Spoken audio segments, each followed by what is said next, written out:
action, action. Lights, camera, action. Let's go. Lights, camera, action, action. Pop up a little, pop up a little. Yo, buzz. I'm Mark Ramsey. I'm talking today with the great Michael Stelzner. And I say great because he's the creator and host of the fantastic socialmediaexaminer.com site. If you haven't seen socialmediaexaminer.com, what is wrong with you? This is one of the leading, if not the leading, social media strategy sites online. And plus, I will tell you, Michael, it has a great design aesthetic. I don't know how many people tell you that, but it really does. Thank you, Mark. It's a pleasure to be talking to you today, and I appreciate your kind words about my site. Absolutely. And Michael also is the author of a fantastic new book called Launch, How to Quickly Propel Your Business Beyond the Competition. And let's face it, who doesn't want their business propelled beyond the competition, right? That's a good point. Michael, I've got to ask you the question that is the theme of the book, which is, and again, for my audience who are broadcasters, and their interest is not just in bringing people to their web platform, their digital platforms, but in engaging people more effectively with their brands, in getting more people to their radio stations, really that array of things. How can they propel their brands beyond the competition using the concepts in your book? I introduced this thing called the elevation principle in the book, which is very simply said, great content plus other people minus marketing messages equal growth. And people in the broadcasting world know what great content is. So there's no question that you guys know what that is. The other people component is something that I find sometimes and sometimes not so common in this world. Other people means there are experts that have amazing knowledge inside of their mind. And if you can figure out how to tap that knowledge and share that with your audience, obviously that's a source of great content, but it can also be a source of strategic partnerships. And the key to great content is to not just have awesome, information and awesome people, but to also subtract out the marketing message. Now, this is something that might be contrarian to a lot of people in broadcasting, because traditionally marketing is what funds broadcasting, and traditional broadcasting obviously has a lot of expenses. But in the online world, it doesn't have the kind of expenses that it does in the offline world. And because we live in this social era, Mark, where things like Facebook and Twitter exist and people can connect with each other in a personal and a social way, people do not like commercials or advertisements. As I've said before, have you ever been to a wedding that's been sponsored by Nike? Or could you imagine receiving a gift, and when you open the gift, you have to sit through a 30-second infomercial before you can actually get to the present? No, of course not. Great content should be a gift. In order for it to be perceived to be a gift, it has to be commercial-free. And the second you start wrapping commercials around it, it's like wrapping presents with advertisements. And in the online world, because you don't have this kind of expense, if you can produce this great content completely in a commercial-free environment, then people will receive it as what it is, which is just a great piece of content, instead of as something designed to be a lure to get them to come, and maybe buy something. Okay, let me stop you there, Michael, because you're blowing my mind. My clients obviously these are commercial broadcasters. Commercial is in the very definition of the category. So obviously it's incumbent upon them to make a living.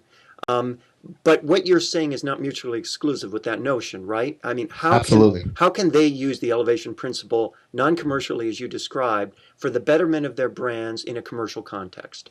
Okay, it's about ears and eyeballs.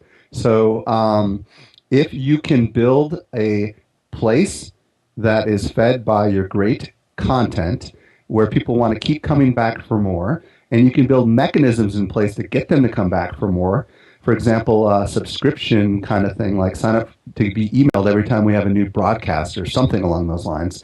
Then what you're doing is you're building what I call a back channel or a secondary channel. In that channel, you can sell. In that channel, you can do your marketing and advertisements. But you keep your primary channel completely commercial free, and everybody will be talking about it. They'll be sharing it. They'll be singing your praises from the hilltops. They'll be raving fans, which is what you want.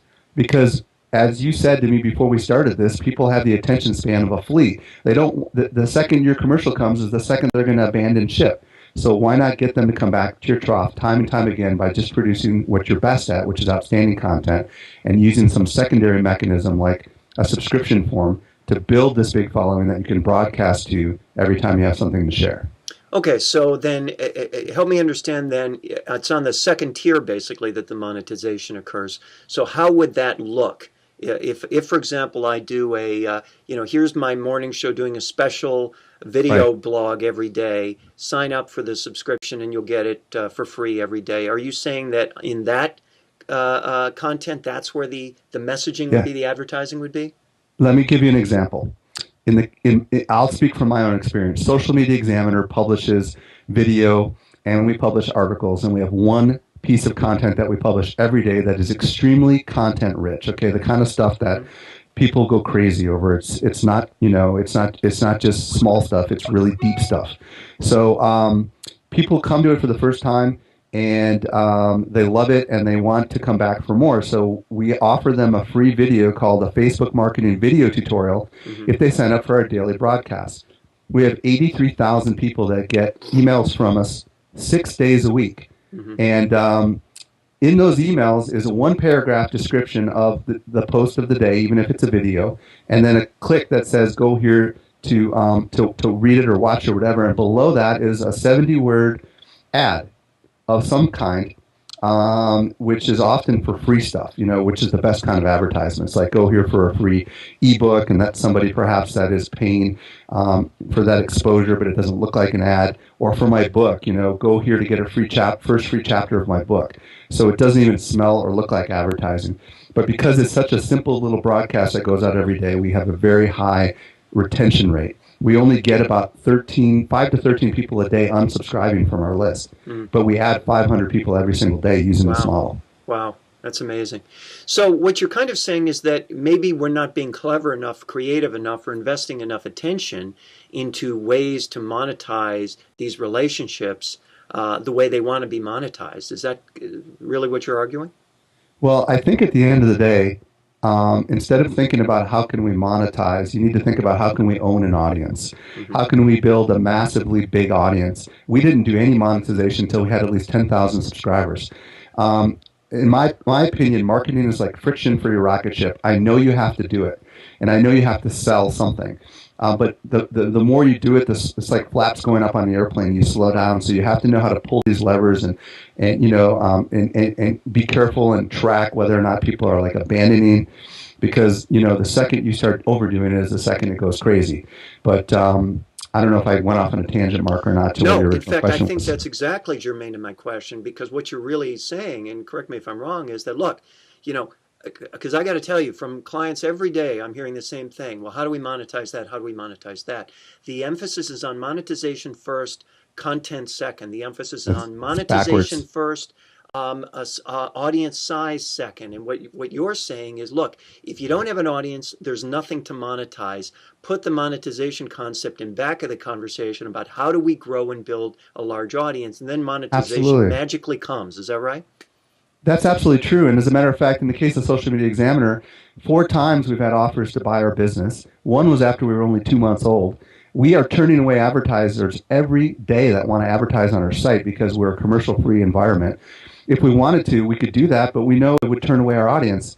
But we are generating, because we actually have something we sell, which is events. We've generated $1.7 million in our first year, just following this model. Now, in the case of a broadcaster, you're selling advertisements. I understand that, but you got to have a list to bring the advertisers. So the way to grow the list is to try to be as clean in the beginning as possible. And advertisers are willing to pay way more money for an email blast than they are for a display advertisement or for a mention in a recorded audio broadcast, because that. So if you can figure out how to grow that email list and consider that your secondary back channel upon which you can market, you can make a fortune. I'm glad you mentioned that, because in the radio space, a lot of the email lists that are generated in the context of the equivalent of a frequent listener club. Join the frequent listener club for the following benefits, and you're eligible for prizes, and you'll be put on our list, and so on. A lot of those lists are not very large.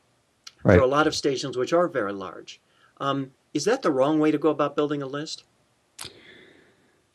Well, in your case, you're dealing with regular radio stations that also have online broadcasts. Is that correct? Is that what I hear you saying? They may have online broadcasts. They may not. The frequent listener club is to be a member of the station family, really. Yeah, so you got to ask yourself, do people really care about that? What do people really care about? They really care about hearing from people that are absolute experts. So why not do a special broadcast, bring an expert in, and do this really exclusive piece of content, and then have that be an incentive for someone to sign up for your broadcast. In the case of Social Media Examiner, we hired Amy Porterfield, who wrote a book on Facebook marketing, to create a 1 hour video on how to set up your Facebook fan page. And then what we do is when people come to the site, it says sign up for our daily newsletter blast and get a free 1 hour video tutorial. Well, they all want the 1 hour video tutorial, and that incentivizes them to sign up. And if we don't continue to deliver great content with them, they will unsubscribe immediately. So the content has to be the driver for the whole thing, not just, hey, sign up because you love us and you're our fans, because that would never get you anywhere. So again, what you're arguing is that the mistake that many broadcasters may make is that they create these frequent listener clubs and these email sign-up things with the idea that you like us, so join the club. In other words, they expect you to sign up because of your affiliation with the brand. And what you're saying is, no, people don't sign up just because of their affiliation with the brand. They sign up for particular things, and those Yeah. things are called content. So create content as the attraction. Don't expect them just to affiliate with the brand. Yeah, just ask them what they want and give it to them. It's that simple. I hate to say it. But that would put so much power in the hands of listeners. Do we have to listen to what they want? Yeah. Let me ask you a related question, which is, we talk about content with a capital C, and and you say in the broadcasting business you have a lot of content. Well, not so much in the online space, Michael. Not so much in the digital platform. What we have is over-the-air content, and a lot of that comes in the form of music licensed from labels. Yep. In fact, what we have in an online space are things like podcasts or things, some text Right. content and so on. Um, I, I hear what you're saying amounts to, you know what, you really need to devise some original content for the digital platform that is in tune with what your audience wants, even if it doesn't come directly from the air, right? Absolutely. And I call this the fuel for your rocket, right? And there's two kinds, primary fuel and nuclear fuel. Primary fuel content is the kind of stuff that you produce on a regular basis. In the online world, it has a 72-hour shelf life. And these are things like how to. So, you could do some sort of a recording describing how to do something, or you could interview an expert and extract how to do stuff from them. It could be sharing success stories of other people in that your audience is interested in sharing their stories. Nuclear fuel is special kind of stuff like contests that get people excited and get them want to be involved. It requires more effort. It's done less frequently, but it gets everybody super excited and gets a lot of attention. It could also be things like doing surveys and generating reports and giving those reports away for free. That may have nothing to do with broadcast, but it may have something really awesome to do with bringing that audience that you're trying to reach together and get them to be part of something big. We did a survey called the Social Media Marketing Industry Report. We surveyed thousands of social media marketers, did a 40-page study, gave it away for free. Looks like an analyst report. We were written up in the Wall Street Journal and all over the world. And 40,000 people read the thing in a couple of weeks, and it's gotten us amazing press. So that is a mechanism to get them to discover Social Media Examiner and all the other great content that we have. Mm-hmm. The average broadcaster says, all of this sounds great, but, we've got a lot of people with a lot of hats and nobody has that much time. We're lucky that we can have an intern update our Twitter feed and our Facebook page. People are stretched too many ways. I mean, what do you say to someone who uses that as kind of their justification or excuse, if you will, why they don't do more in the world of social media?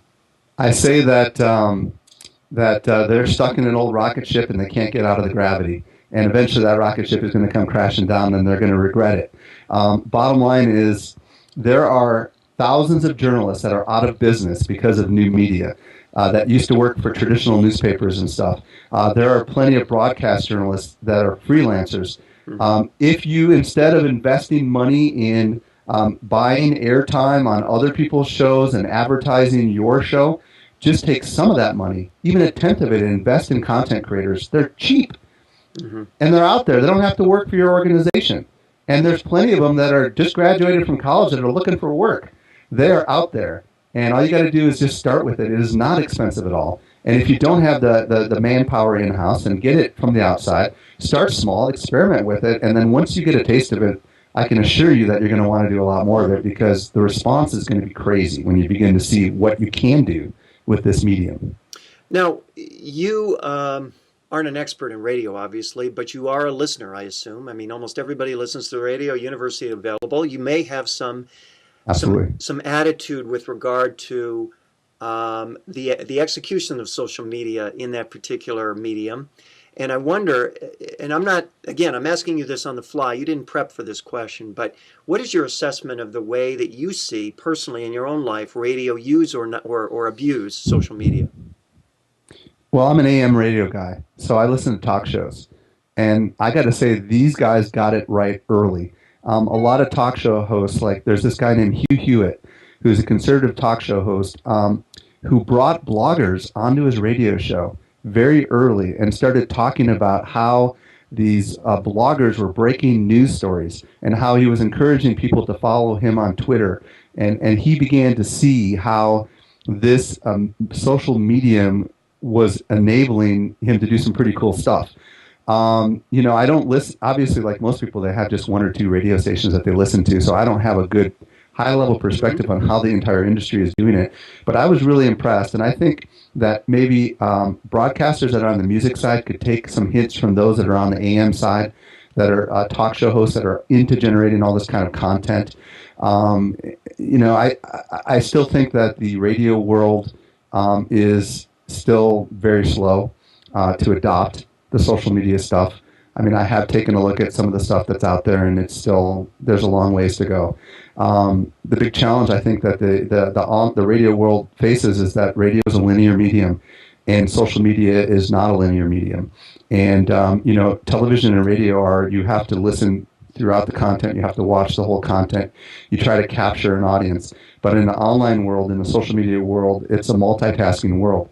Today people have their iPads on their couch and they're tweeting while they're watching television. There's so many things going on right now, and it's very hard for someone who's a traditional broadcaster to kind of understand this real-time world that social media is in. And I think it's going to be a while before a lot of broadcasters truly figure it out. And then on the podcasting side, I've seen a lot of podcasts that haven't really been very successful. So I think the key is going to be integration. I think cross-promotion down the road is going to be key. Figuring out how to use blogs, figuring out how to use Twitter, figuring out how to use audio and video, and of course the broadcast mechanism. And you're starting to see some of that in television. You're starting to see advertisers get really creative in their commercials. Some of them don't even, they just put facebook.com/American Express sometimes. They don't even say their websites anymore. So figuring out how to cross-use all these things together is going to be, I think, the future for broadcasts. Last question. I'll use Hugh Hewitt as an example because you mentioned him. If you were to advise Hugh's show on one additional thing they could do that would improve their social media platform, and I'll just use that as a proxy for any station, what would it be? What would it be? It would be to set up a Facebook page where people can come and ask questions, and to monitor that page around the clock, and make a policy that they don't go for more than 2 hours without getting an answer to their question. Mm-hmm. What that will do is build you a massive way to connect with your listeners and your viewers that you never did before. Right now they have to call and get into a call queue. If they know they can go and they can get their questions answered on your Facebook page, they're going to become loyal, raving fans. Use Facebook in that capacity to connect with people, and I think that'll help take that loyalty to an entirely new level. Michael Stelzner is the grand poobah of socialmediaexaminer.com. If you haven't seen it yet, please go out there and see it right away. It's as close as the closest browser, which is the great thing about the internet. And author of the fantastic new book called Launch, How to Quickly Propel Your Business Beyond the Competition. We're all going beyond the competition thanks to you, Michael. Mark, thank you so much for having me. Thank you.